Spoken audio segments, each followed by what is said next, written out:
Hi guys. I hope that you guys are having a great weekend. This week is all about collective bargaining, so I'm going to jump right in. Collective bargaining is essentially how school boards work with teacher organizations, typically called unions. Um, the right to join a union or an organization was cemented for public employees in the late 1960s. The Supreme Court has stated that um, employees' right to join a union, whether that be in the public sector or the private sector, um, that is protected under the First Amendment. Um, After the Supreme Court ruled as such, states started getting rid of their statutes, and that discouraged or blocked union membership because once the Supreme Court, what the Supreme Court says goes. There's no federal law that covers public school employees, which I found to be incredibly interesting. With all of the laws on the books, I thought for sure there would be one, but because public education is left up to the states, it's also makes more sense, especially after we've been discussing the rights of states in the role of public education. Um, though there isn't any federal laws, 2/3 of states have enacted bargaining laws. I thought it was really interesting that some states have very specific laws where others have very minimal laws. And even other states have so few laws that they rely heavily on the court system to kind of tell what to do in the case of collective bargaining. Um, but regardless of whether they have a lot of laws, have very few laws, bargaining involves, like I said, a teacher representative, typically organization, and the school board coming to a mutual agreement. One of the cases that our book talks about was the NLRA, which stands for the National Labor Relations Act. And even though that is a private sector act, it talks about in good faith bargaining, which basically means that both sides have to agree at appropriate times and they have to attempt to reach an agreement. So one side can't totally shut down on the other side.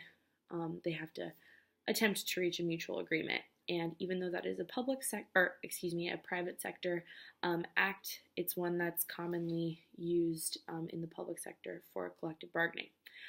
Many states, as I have said, model their public sector negotiations to meet with that of the NLRA, which means that they will meet up to discuss things like wages, hours, and conditions of employment. Topics are either mandatory, which means that both sides have to meet, or they're lacking that in good faith under the NLRA. Sometimes both parties want to discuss something that they're not legally bound to discuss, which is called a permissive topic. But then there's also topics that are prohibited, which means that neither side has the power to negotiate. It's something that's already set in stone, so it's not something that they can meet to really discuss. Now, if the union or school board representative organization or the school board doesn't meet for those mandatory topics or for those permissive topics that they both decide to agree on, then that can result in penalties. Those penalties typically come up from, well, I'll get to that. I don't want to get ahead of myself. So after the negotiation process, they both met about those mandatory and permissive topics. They come up with a written agreement, which is often called the master contract. But there is another step in that the unions have to vote and the school board has to vote in order to get that approved or ratified. So now, if there's a problem, I was getting ahead of myself, I apologize. If there is a problem, a third party in most states will typically mediate in order to come up with a decision as to what's going to happen before it goes to a state's relations board, or to the court system. That kind of depends on the states if a mediator will meet to arbitrate. Florida is one of the states that requires what's called grievance arbitration to settle labor disputes before it goes to the state's labor relations board or through the court system. Now, the one thing that typically pops in my mind whenever we talk about collective bargaining is strikes. And in our book, it had a quote. It said, in the private sector, the right to strike is essential in collective bargaining, but in the public sector, it is rejected because of the work and structure of government services. And I thought that was really interesting. I think it's really disappointing that the public sector doesn't, that striking is largely not allowed and definitely discouraged, because I do agree that it is definitely essential in bargaining. Personally, that's just my take on it, though.